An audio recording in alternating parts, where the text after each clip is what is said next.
Yo, pour ceux qui me suivent sur les réseaux sociaux, vous saurez peut-être que hier j'ai fait le truc super intelligent qui était de m'enregistrer moi, mon visage, mais pas l'écran pendant que je jouais à Cuphead. Et j'ai fait 3 niveaux en 45 minutes. Et je peux vous dire que 3 niveaux en 45 minutes, ça doit être un exploit dans ce putain de jeu. Non, il n'est pas aussi compliqué que certaines personnes le disent. C'est juste que tu n'as pas l'impression que tu t'améliores au fur et à mesure. Donc voilà, aujourd'hui je suis sûr que ça recorde. Et je vais vous reparler de toutes ces choses dont j'ai parlé hier car...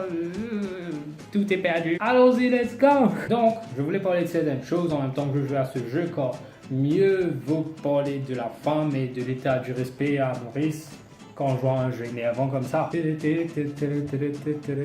voulais parler pour commencer par un truc que j'ai vu dans les infos, dans les journaux, quand les infos à Maurice, c'est pas vraiment des infos, qui m'a frappé, c'est que Taro là, vous savez, un long gay a démissionné.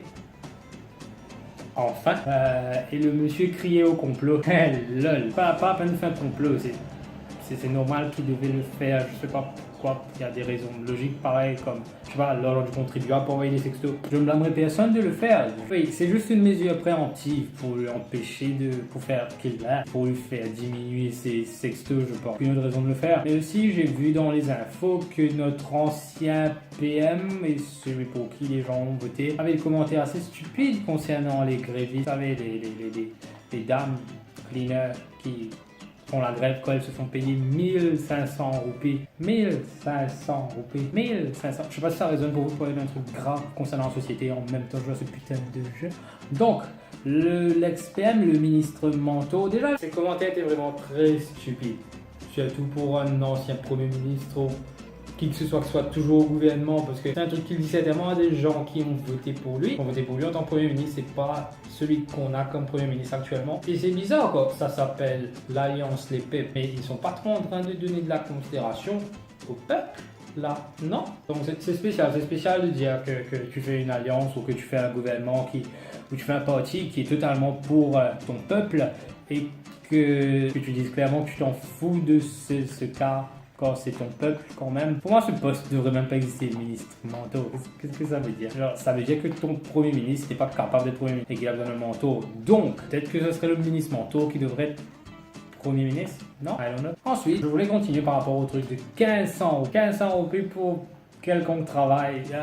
Comment vivre avec une famille quand tu as 10 000 roupies? Ça me semble impossible. Maintenant, imagine le faire avec 1500. C'est un peu plus compliqué encore. Comment est-ce que tu peux penser que c'est suffisant 1500 pour des gens alors que... Je sais pas, peut-être que les gens qui régulent cette loi devraient essayer de diviser 1500 roupies sur un mois. Je pense vraiment que le salaire minimum à Maurice, ça devrait être de 10 000 roupies. Au moins 10 000 roupies. Et ensuite, là, tu commences à ajouter par rapport à les années de service, les certificats, tes diplômes, etc., l'expérience, Mais 10 000 roupies de base, comme minimum, pas de base, mais comme 10 000 roupies comme minimum, je pense que c'est raisonnable. I'm good, daboudi, dabouda, daboudi, dabouda. Donc, oui, comment vivre avec 10 000 roupies quand tu as une famille? C'est compliqué. Pour moi, ça irait. J'ai ma famille, c'est-à-dire mes parents. Je ne suis pas le responsable de la famille. Le gosse, il avait 10 000 roupies, pas moi, en bossant. Ça irait parce que j'ai des personnes qui payent les factures à ma place. Tu es la tête de la famille quand tu en charges de la famille. Comment est-ce que tu ferais pour vivre avec? C'est pas concevable. Moving on. Maintenant, je vais attaquer la partie qui me tient le plus à cœur. Pas que le sort des grévistes ne me tient pas à cœur. Oui, ça me tient à cœur, c'est mon peuple. Mais je voulais vraiment parler de l'éducation des garçons mauriciens. Et oui, je sais que je tombe dans ce lot. Mais l'éducation à Maurice pour les garçons, c'est vraiment différent. Mais je parle pas de l'éducation simplement au collège. Je parle de comment est-ce qu'on élève les garçons pour qu'ils traitent les gens dans la vie après. Pour dire, je suis pas... non, je me souviens très bien de quand j'étais au collège et comment est-ce qu'on parlait des filles. Et c'était des trucs genre, ouais, qui bon femme. Tu vois, peut-être que vous avez vu une de mes vidéos où je faisais cette blague, mais ça veut dire, c'est pas des produits, c'est pas un truc que tu vas acheter. Ce sont des femmes, ce sont des humains, comme nous tous. Donc tu veux pas parler de quelqu'un comme, hey, qui bon.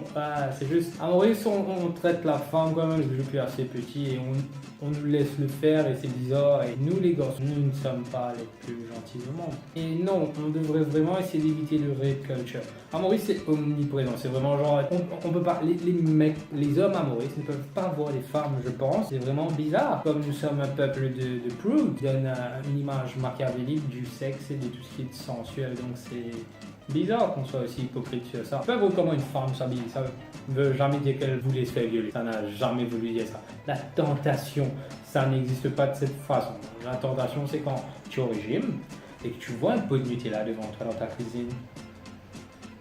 Et tu es tenté. Je suis tenté là actuellement.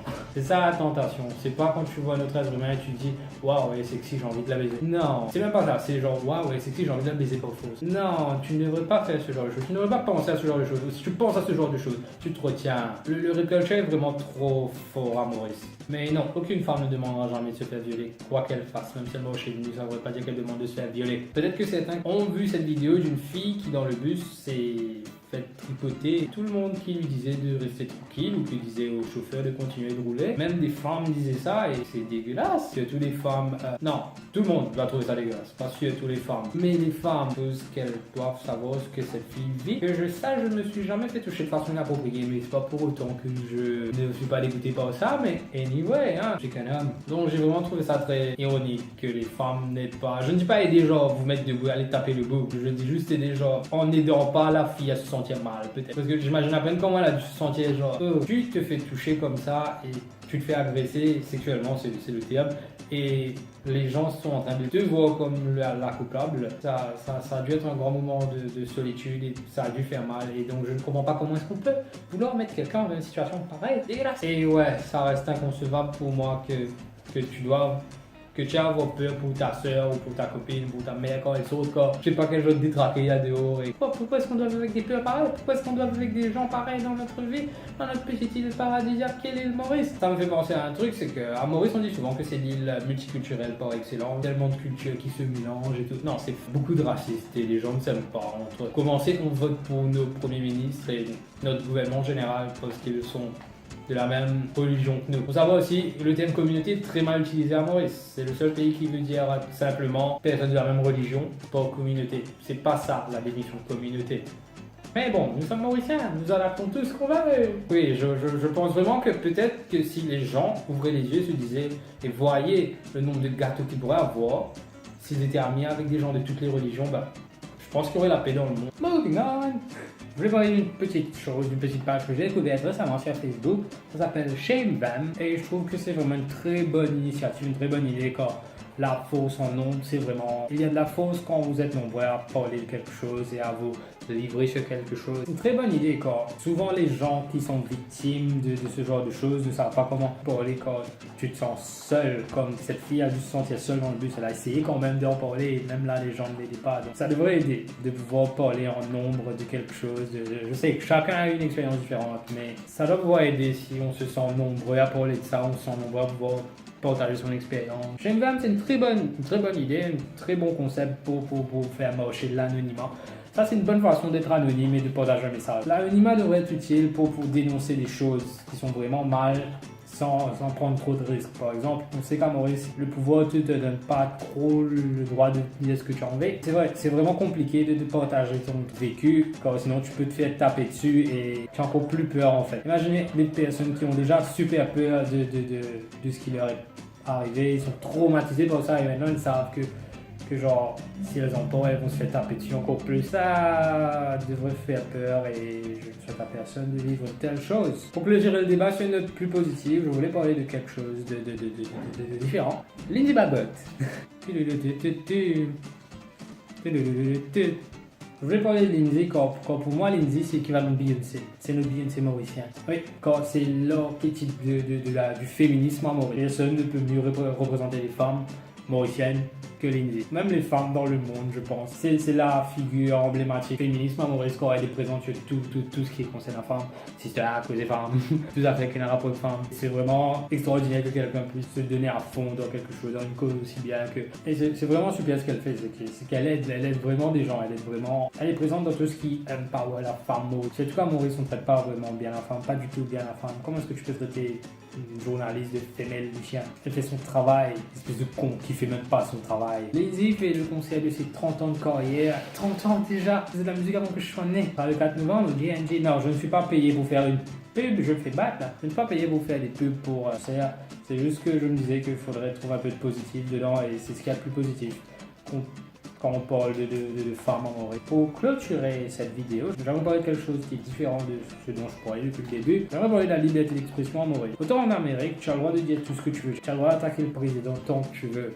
Tu as le droit de dire ce que tu veux et c'est ton opinion, on le respecte. Alors qu'ici, si tu vas te plaindre d'un ministre ou whatever, tu vas prendre un procès. Alors que certains sont en train de faire des menaces de mort ouvertes, toi tu n'as pas le droit juste de dire qu'ils font mal le travail. C'est extraordinaire. Ouais. Pourquoi, comment, c'est extraordinaire que tu n'aies pas le droit d'exprimer ton opinion. Je suis sur Facebook. Il n'y a rien de plus passif que Facebook. Facebook ne peut pas t'affecter. Facebook ne peut rien faire à cette personne. Donc pourquoi est-ce que tu vas mourir? Donc j'aimerais vous donner un petit homework. Cause, causer, qui vient causer. Discuss. À quel point est-ce qu'on doit avoir le droit de dire ce qu'on veut et ce qu'on pense? Et quelle est la partie que les gens ne veulent pas entendre et qu'on n'est pas supposé leur dire parce qu'ils ne veulent pas entendre? C'est la seule raison que tu ne devrais pas pouvoir parler parce que quelqu'un n'aime pas entendre qu'on parle de lui en mal. Si c'est la vérité, c'est pas parler en mal. La liberté d'expression à Maurice, c'est inexistant. Tu n'as vraiment pas le droit de parler de qui que ce soit juste parce que ils ont du pouvoir extraordinairement stupide. Pas dans un état contrôlé par ISIS, désolé. Le dire en français, ça sonne pas pareil. Peut-être qu'un jour, on aura le droit d'exprimer nos pensées vraiment en Maurice. Pour l'instant, non. Pour l'instant, tu dois dire ce qui passe et ce que les gens veulent entendre. Ça sera tout pour moi cette semaine. Ça, c'était une vidéo différente de celle que je fais d'habitude. J'espère que vous allez apprécier ce que je fais faire. J'espère que ce dont je vous ai parlé vous touche et vous concerne et que vous devrez vous sentir concerné. On doit tous se sentir concernés. C'est notre pays, c'est notre île. Nous sommes tous là. Nous n'avons pas d'autres îles, nous n'avons pas d'autres planètes. Donc j'espère que vous avez aimé ce format ou que vous l'aimiez ou pas. Faites-moi savoir si vous voulez que je refasse des trucs comme ça. Si vous voulez avoir le choix de choisir, vous pouvez avoir la décision sur les futures vidéos que je vais faire et avoir plus d'infos sur ce que je fais tout le long de la semaine en travaillant sur ces vidéos. Les liens de mes réseaux sociaux, car n'oubliez pas, nous les jeunes, la génération des millennials, nous sommes obsédés par les réseaux sociaux. Mais ce sera tout pour moi cette semaine et j'espère que ce dont je vous ai parlé vous a touché, car ça me touche. Ça me touche dans une façon appropriée, bien sûr. Red Culture is back. Et ce sera tout pour moi et à la semaine prochaine.